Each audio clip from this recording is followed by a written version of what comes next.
because only as recently as 2019, Ethiopia, Gaza and Ukraine were also categorized as minor conflicts just 5 or 6 years ago. And in these troubled times, both domestically and internationally, the fragmented world is a reality. If we look at our domestic situation, we have enough divisions on caste, on creed, on language, different states speaking different viewpoints on the economy. Religion also becomes an issue in the country in one form or the other. And in these various divided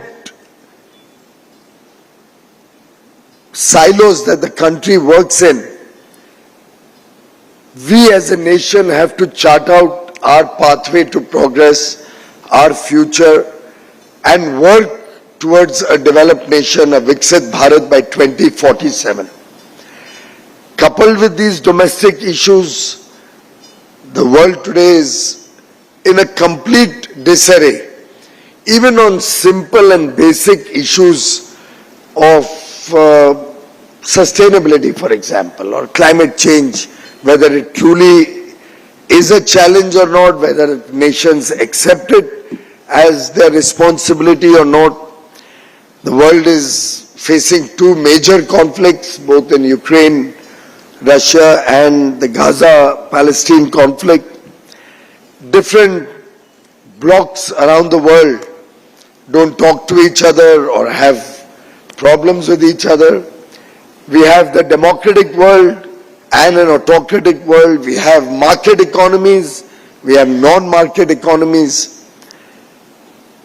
The challenge towards sustainability and inclusive growth is leading to a stark inequality, because the Sustainable Development Goals seem so far away.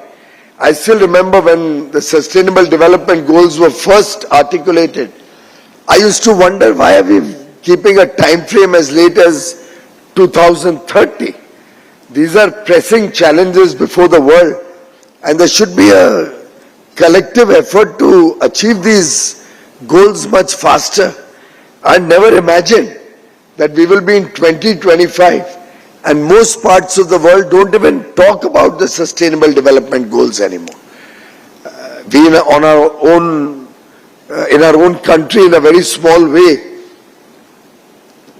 our government has been very focused in achieving each of these SDGs. But at a macro level, I still don't think the world is really bothered about countries in Africa, less developed countries, the Pacific Island countries, the Pacific region, the Caribbean countries. We still have a long way to go before we can look at the shared prosperity of all of mankind. But despite all of these disturbances, domestic or international, India still continues to be somewhat an oasis in the desert. We continue to be the world's fastest growing economy. We continue to have stability, political continuity. We are a country where, despite all the differences, more than 500 million people land up at the Kumbh, at the Mahakumbh, in such a short span of time, peacefully, enthusiastically, with devotion, and for all the difficulties and challenges to reach there and get back. You don't find a murmur of unhappiness, you don't find anybody there who's complaining.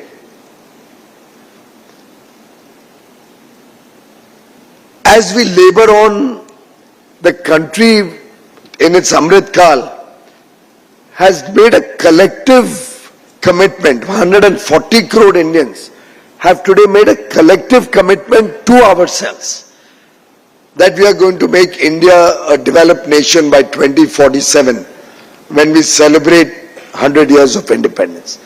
In a way, it's something like 75 years ago when the Republic of India gave unto itself. We, the people of India, gave to ourselves our sovereign republic. In some sense, in 2022, we gave to ourselves a collective commitment that in the 25 years, the Amrit Kaal, we wish to see a developed nation, a nation where every child is cared for, a nation that will be at the cutting edge of technologies, will be at the forefront of innovation, will be a part of the global effort to meet the challenges of the world, be it sustainability, be it inclusive growth, be it making sure that every person gets their rightful due when it comes to the basic needs of life. And I think collectively, the progress that we have made, whether it's the last 20, 30 years, whether it's the last 10 years, whether it's the last 3 years since 2022, we have a lot to celebrate. We have taken rapid strides in our engagement with innovation, be it artificial intelligence, quantum computing, machine learning, the Internet of Things, data analytics. I think by and large, we are all well poised to start engaging with what is today become an imperative. We are producing the world's largest number of STEM graduates, and a large number of them come from your city of Pune and from the area that you just described. And by the way, 43%, Kiranji will be happy to know that 43% of these STEM graduates today from India are women. And it's these women of substance who are leading the charge, what Prime Minister Modi calls women-led development in the country. And frankly, we can never aspire to become a developed nation unless we make sure that our sisters, our daughters contribute equally to the economy, and their contribution, at many times unrecognized contribution, also comes into the formal numbers. And we can see the rapid change in the last 10 years since Prime Minister Modi launched the Beti Bachao, Beti Badhao, Save the Child, Teach the Child program. We've seen a massive increase in their enrollment. I still remember my son doing a project in the municipal schools of Mumbai, Dr. Mashalkar, that was I think 2010 or 11, just before he went to undergraduate studies.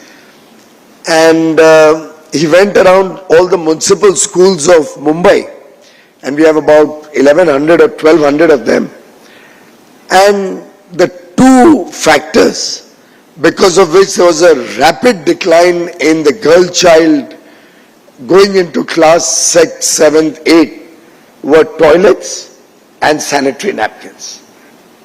And these are two areas amongst many that the Modi government has focused its attention on. I remember in 2014, when from the ramparts of the Red Fort, Prime Minister Modi announced the Swachh Bharat mission, the Clean India mission, there was a furor amongst the opposition parties that what is this Prime Minister doing? Who speaks about cleanliness or Swachhata on an important address, almost like the State of the Union address on 15th of August? Everybody expected him to talk about all the big things.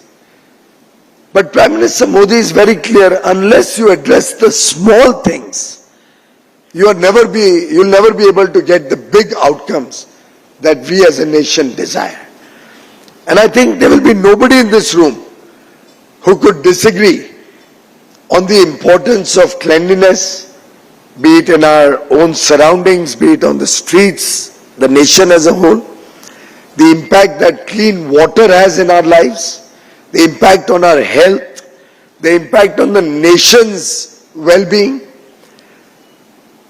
And very often when I'm asked, which is the one program that gives you the maximum satisfaction in 10 years, and very soon, I often say it's the 120 million toilets provided to people in the rural areas so that every home now has its own toilet and our sisters and daughters don't have to go to the fields every morning or try to beat the sun and go before sunrise or after sunset. It was so indignified that our daughters and sisters had to go through this ordeal every single day. And I often wonder, 67 years after independence, governments had come and gone, leaders had come and gone. How come nobody ever thought of this basic need that the country deserved? And I remember along with that, in 2014, we decided to make a girls' toilet separately in every school across the country. And we pooled private sector and government resources. We pooled the CSR of several companies, and across the nation, nearly, if I remember correctly, a few 100,000 toilets were made through the length and breadth of the country, so that every educational school has a separate girls' toilet. Another program we took up was to take sanitary napkins, cost down to 1 rupee, so that nobody is ever deprived of a basic amenity like a sanitary pad when the girl child needs it. And I think these may sound very small, may even sound a little silly for the Asia Economic Dialogue, but I can't tell you what a massive impact this has had on the nation's economy. Just these two small initiatives, the toilets in every home and the availability of sanitary pads. Of course, along with that, there are several other public welfare initiatives that the country has focused its attention on, be it free healthcare, and we are fast moving towards universal healthcare. I suspect there would be hardly anybody today who has to miss out on good health facilities like it used to be in the past. I don't know, you will recall maybe 20, 30 years ago, somebody coming home, your driver or your maid or your house help, asking for 20, 30,000 rupees to treat somebody in the family. When I went to the Kumbh last week, the local minister was telling me, when he became an MLA, one of his first challenges was how to sort out the problem of small shopkeepers or small hawkers, ready वाले पटरी पे जो काम करते हैं, who used to take 10-15,000 rupee loan from a money lender, pay back 50 rupees a day as interest on 10,000 rupees. So effectively giving back 3,000 rupees as interest every month, and over a period of time, never able to repay that. If at all, the amount would only keep going up. Similarly, for healthcare, if somebody had a person ill at home and had to borrow money, for the rest of his life, he was just repaying that little bit of money because everybody wanted good healthcare for their family. So these small interventions, we brought in the Swanidhi scheme, in which we give 10,000 rupees to the hawker, ask him to engage and expand his business, the wares that he has. It's given at, I think, 8% or 9% per annum. They are only required to promote digital transactions, then the interest rate is also less. And once they have repaid that 10,000, they get 20 or 30, then 50. After that, they can go into a mudra loan up to 20 lakh rupees. And how many small people, almost 65 lakh beneficiaries, who have taken the benefit of the scheme are today freed from the problems of the moneylender. Roti, kapda, makan, swasth, shiksha, bijli, sadak, pani. These used to be our daily problems for a large part of the country. And how can we look at inclusive growth unless we remove this basic tension, this basic problem from the lives of every citizen, every resident of India? And that is why in the last 11 years, we have worked on 3 tracks. A, setting the macro economy strong. I won't go into the details of what we inherited, the fragile 5 economy. It was embarrassing to go anywhere in the world literally with an Indian passport. You hardly got any respect when you went out there to do business as a tourist, even as a political leader. We set the macroeconomic fundamentals right. On the second track, we focused on public welfare so that every child born in the country can aspire for the good things of life, can aspire for a better quality of life. And the third track of investment and consumption-led growth. The investment-led growth with a multiplier impact which Mr. Ranade, Dr. Ranade is better equipped to talk about. And that 2/3 also adds to business, adds to trade, adds to demand for goods and services to the remotest corner of the country. Each one of the programs that this government has initiated have been driven by saturation. We want to make sure that everybody, without discrimination, gets the benefit of each of these programs. So when we talk of electricity for all, we don't ask anybody which state you are from, what language you speak, which party you voted for, what your political leanings are, etc., etc. Everybody should get electricity. When we launched the Jal Jeevan Mission, so that water goes to every home from a tap, Nal Se Jal, and now nearly 160 million homes are already receiving Nal Se Jal. Our effort is that another 2 years or so, every home in the country will receive good water from a tap. And Dr. Shaw will agree with me that waterborne diseases was always found to be one of the biggest issues towards better health care. And if we can set that right, it can transform preventive health care in the country. Taking water to every home, taking digital connectivity to every home, making sure every home has a cooking gas connection so our ladies are not sitting before a coal or wooden chula and taking in 400 cigarettes worth of smoke.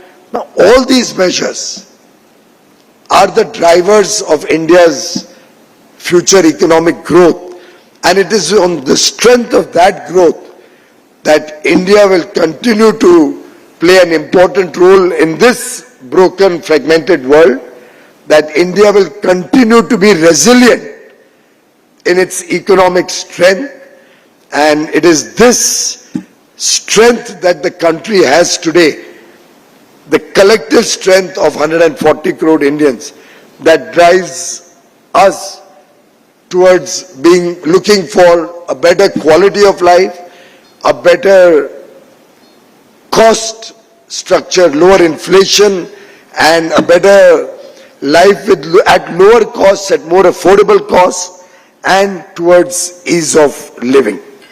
Of course,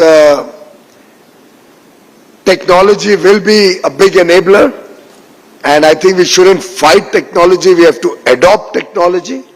Technology will help us retrain and reskill our workforce so that we start engaging that technology towards our ultimate goals. We'll have to be conscious of climate and the challenges that climate change is showing up, and therefore sustainability is at the core of our development agenda, not from today, for I think not only generations or centuries, but since times immemorial. I mean, for us as a nation, I remember Vice President Al Gore taking out the inconvenient truth about 20 years ago. Some of you may recall the inconvenient truth that Vice President Gore had come up with. And Prime Minister Modi, who was Chief Minister of Gujarat at that time, had penned down his own thoughts. Convenient action. We all knew the inconvenient truth. Not now, but for centuries. But what is needed is action. And I think India will not be found wanting when it comes to the world's effort to act on the climate agenda, to act towards a sustainable future for the world. And all of these, whether it's the public welfare initiatives I talked about, whether it's the infrastructure development that I talked about, whether it's our engagement with technology, all of this really provide economic opportunities. All of them in a country which has size, scale, which is today embracing our challenges skillfully and at speed. Size, scale, speed and skill defines the India economic opportunity today. And I think going forward, each of these projects, each of these initiatives will start yielding significant results, results that will provide economic opportunity, results that will, in some sense, lead to economic resurgence of the nation. All of these actions bring more resilience to the India growth story. And despite living in an era of fragmentation, I think India will continue to power on as the world's favorite destination for investments, as the provider of talent and skills to the world, as a young country with a population less than 30 years of age, aspirational in its desires and dreams, bold in its outlook, living in a democracy where the rule of law prevails, a country which provides the demographic dividend, a country that provides demand of 1.4 billion Indians, a country that offers you safety of the rule of law in a democracy, a country as diverse as India, with so many different viewpoints coexisting, so many different faiths and religions, so many different outlooks and economic theories, all coexisting with diversity, but also with a collective Indianness, Bharatiyata, a collective oneness that defines India at its very best. Thank you very much for giving me this opportunity, and all the best for the Asia Economic Dialogue.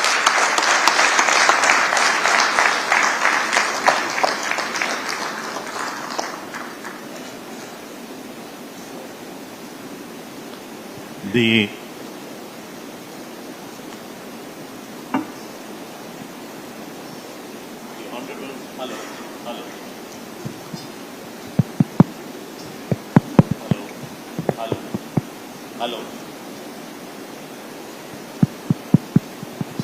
Honorable, hello. Thank you. I hope all of you can hear me. The Honorable Minister has been very gracious and has accepted to take a few questions. We have a time constraint also. So maybe I would first request our President, Dr. Mashelkar, to raise the first question with the Honorable Minister. Thank you. Hello. Yeah, can I hear you? Thank you very much. Most inspirational. You know, as one says, aspirations are our possibilities. Keeping them high is something very, very important. First question is about what everybody must be having on their mind in terms of what has happened with regard to India, US, trade and so. So, Piyushji, I've been listening to your statements very, very carefully, and your NDTV Profit interview on the other day was very insightful and very revealing in terms of what your thinking is. So I've got a quote from that. You said, I do not see any chance of concern. I'm talking about, of course, the first transfer of trade agreement that will be due in fall, India and US. So you say, I do not see any cause of concern. This is a golden opportunity for business and will open floodgates of new opportunities. In fact, you have put some numbers also. My sense is that those who are panicking today will regret tomorrow.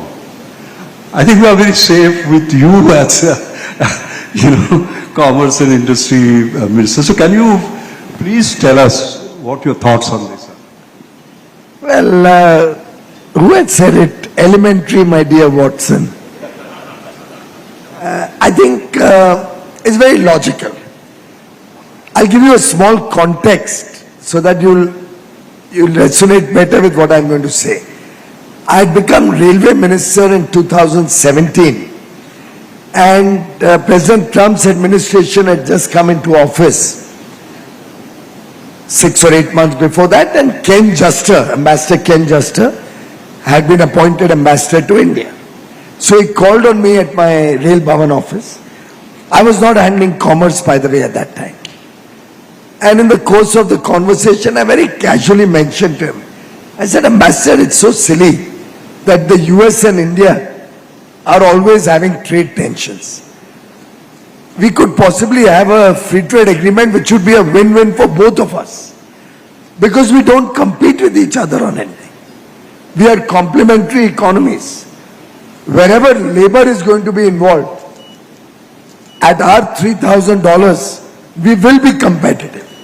Wherever very high-tech products are going to be involved with less labor component, at $80,000 per capita, maybe your people can manage those high-tech industries and products.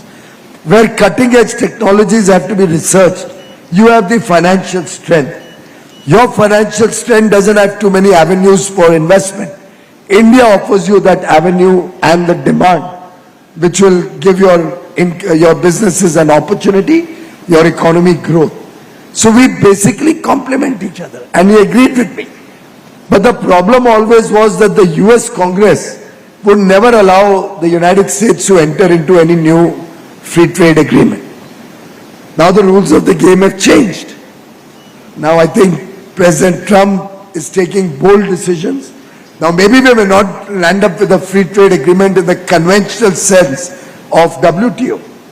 But what we can certainly do, and what we are going to attempt to do, is ensure that we have fair trade between both countries. Areas which are where we complement each other are taken up for greater participation. And I'd like to ask all of you, if there's a product or a good or a service that we need to support by all the time giving import tariffs, high import tariffs, by giving subsidies or by clutches, do you really think it's sustainable in the long run? After all, you can give a subsidy, you can give support to kickstart a process, like we gave the PLI scheme. Idea is to kickstart that investment cycle, encourage the business person to take a little risk and move forward. But no country and no good economy can survive permanently either on protection or on subsidies. And ultimately, bear in mind, there are two sides of the coin. There's a large consumer base also. 140 crore consumers also have to be looked after. How long are we going to keep protecting a few businesses at the cost of 140 crore consumers? For that matter, I'm not meaning anything against any particular industry, so actually I should avoid any comment or example. Particularly in Pune, what I was going to say could be badly misunderstood. So I'll refrain from that. But we've got to be willing to take competition.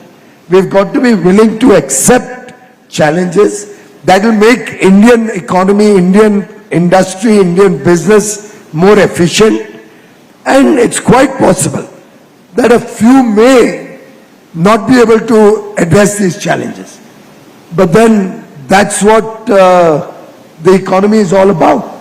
And ultimately it is the Indian consumer and 140 crore Indians who will benefit, because there will be greater job opportunities, greater business opportunities, greater opportunities to satisfy the needs of 140 crore Indians, greater opportunity of work for our teeming youth.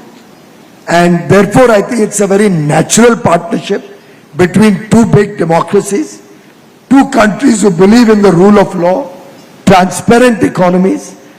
Largely the import tariffs are brought in for protection of against non-market economies or economies which are like us, emerging markets, and where the competition can hurt Indian industry, or to protect our farmers who deserve that protection, particularly because they are doing their farming in very unequal situation. Our Indian farmer with 2-3 acres landholding cannot be expected to compete with a farmer with 1,000 acres, or a dairy holder with 5 livestock cannot compete with somebody who has 1,000 big animals. So it's wherever there's an unfair competition is where the government steps in to provide protection. But otherwise I think it's time India engages with the world with self-confidence. We want to see a powerful India, but that power will come from our competitive edge and not from government protection. Thank you so much, Mr. Minister. Thank you very much. If you permit, Mr. Minister, can I ask a question on China? Our trade deficit, India's trade deficit with China is about $100 billion US dollars, or a little over $100 billion US dollars. So my question number one is, what do we do about it? How do we tackle it? And the second thing which I would like to ask you related to this is that India has to become a product nation. We have to make in India. So is there any message that you would like to send through this conference to the Mumbai Industrial Corridor, which is one of the backbones of Indian industry? Ambassador Gautam, China has two elements which we must all recognize. One, it's a non-market. One of the biggest mistakes the world did in the late 90s, that's around the time when China applied for WTO membership, mid-90s or late 90s. One of the biggest mistakes that the world did, including India, agreed to accept China as a market economy and as a member of the WTO. And I think we have called them out. Now President Trump is calling them out for their practices of trade and distorting prices and predatory prices. But be that as it may, that's one very important period which one has to recognize, that India got drawn into it. I think it was 93, 94 or so when they applied for membership, and sadly the world acceded to it, and by end of the century they were a member of WTO. Another element, and if you don't mind a little bit of politics, though it's a government sponsored and international event, I wonder what happened soon after 2004 that China became India's large trading partner. I don't know if you are all aware, and I would urge you to use ChatGPT or Google and see the exact number. I'm failing to remember it. But I think around 2004, the trade deficit with China was just about $2 billion. Arjit Ranade keeps track of all this. He may know better. But he's itching to ask me a question, so he can't accept I get away without a controversy. But that was about $2 billion of trade deficit that we had with China. Then the ruling party at that point of time had some secret confabulations and meetings and some secret agreements which we have yet to see what those agreements were all about. And India drastically started reducing all the import tariffs on a MFN basis, which means for all countries equally, including for the non-market economy, which was China. And for your kind information, between 2004 and 2014, India's trade deficit grew at a compounded annual growth rate of 45%. From $2 billion to I think $40 billion or so by 2014 when we came into government. If you look at the growth of the deficit since then, it's only probably 2x or 2.5x. The growth rate since then is only about 6% odd. We've brought in a lot more in terms of MFN import duties, largely to protect against China's influx of substandard goods, predatory priced goods, and goods which have hurt and damaged the Indian economy. But what had happened in that period was that the Indian consumer had got used to a certain price point, irrespective of quality. And I've often said goods coming from such countries and of this quality, substandard quality, or at predatory pricing is like opium. You know, you get hooked to it, you get addicted to it. And getting out of that addiction is a long process. What we are trying to do is de-addict from that low-cost, substandard goods that have flooded the market. So if you will observe, under our government, we have started being very strict on quality control and quality products. There were 106 quality control orders in 2014. By 24, we had 700 quality control orders. And I can promise you this is a continuous process. Only this morning I talked to the Consumer Affairs Secretary that what's happening, when is the next tranche coming out?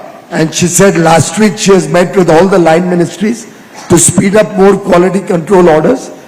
My personal hope is I have 10,000 quality control orders in India. And India should accept that if we have to become a developed nation, quality is the one factor that will determine our success. If all of Punekars, if all of Mumbai-Pune Industrial Hub, and I'm just coming from Sambhajinagar, I think you can actually make it a Mumbai-Pune Sambhajinagar full region. And what I saw at Auric, the Sambhajinagar Industrial City, which has been developed by the state and center together under my ministry, was fantastic. Where Toyota Kirloskar is also going in, JSW is going in a big way. Land is sold out. I had a great engagement with industry there, which ran until 11:30 in the night yesterday. And I tell you, the excitement, the positivity that I saw was so satisfying that I've come from Sambhajinagar, both a proud Indian and a confident Indian, that we are in safe hands. All our people here are going to make sure India produces the highest quality of goods. India is able to meet any challenge from any country, and through free trade agreements to trading arrangements with the developed world, we will look at ensuring that we may not only protect Indian industry from any unfair competition, but also make it efficient to address the challenges that our consumers want. And I think consumers also today are becoming discerning. They also want good quality. And gone are the days, friends, when you had to go to a market and say, "Zara bhaiya export quality ka baal dikhana." Kiran ji, hota tha ki nahi? You go to a cloth store and you say, just show me some goods which are of export quality. Why should we accept that? Every quality made in India should be the best. And our Indian consumers should get the best quality. And these QCOs, by the way, are not intended against any country or even against imports. The same rules apply for Indian industry. We have to meet those QCOs as much as any foreign country has to. And the idea is not at all to create a non-tariff barrier. You'll be amazed. 40 out of 100 QCOs have almost no imports. 40% of our QCOs, imports are either zero or $1, $2, $3, $5 million in a year. So don't think that this is only against goods which are imported. Every product, this should have its own QCO. So should this furniture piece, so that it's safe and doesn't hurt you. So should the sofa, so it doesn't fall and break my back. Everything, our mic systems, our lifts, we should have India's quality standards. Gone are the days where we'll adopt, we can look at other standards. We must try and harmonize also, so that our products are good for the world. But we don't have to, in a tender, bid out saying that CE standard or whatever European trade standards or European control standards or American standards. We will quote Indian standards, buy Indian standard goods. Ideally, we must harmonize. 90% of our standards are harmonized with most of the developed world. But bear in mind, if anybody tells you about international standards, there is no such thing as international standard. There is no international body. Europe has its own standards, America has its own, Canada has its own, Japan has its own, and India has its own standards. Thank you. Frankly, we have run out of time. We had, of course, but one of the characteristics is to take questions from the floor. And since the minister has already pointed to Dr. Ajit Ranade, if we could get a microphone to Dr. Ajit Ranade, please. Thank you, Minister Goyal. Thank you for your gung-ho speech as usual. And this is the sixth edition of the Asian Economic Dialogue.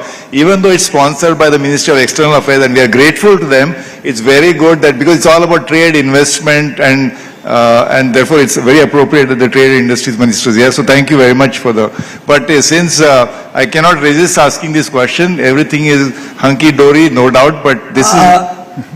We are on the way there. Yes, we are on the way. In fact, as they say, perfection is a journey, not a destination. We should never be satisfied where we are. Thank you. So the question is very specific, since you are the Industries Minister, and you mentioned investment. One worrying trend, and we should be concerned about it, is that for the last few years, net FDI, foreign direct investment into India, net, not gross minus outgoing is net. This year is zero. And we should, the inward investment is nothing but the flip side of deficit. The most indebted trade deficit country in the world is America, and Mr. Trump is constantly talking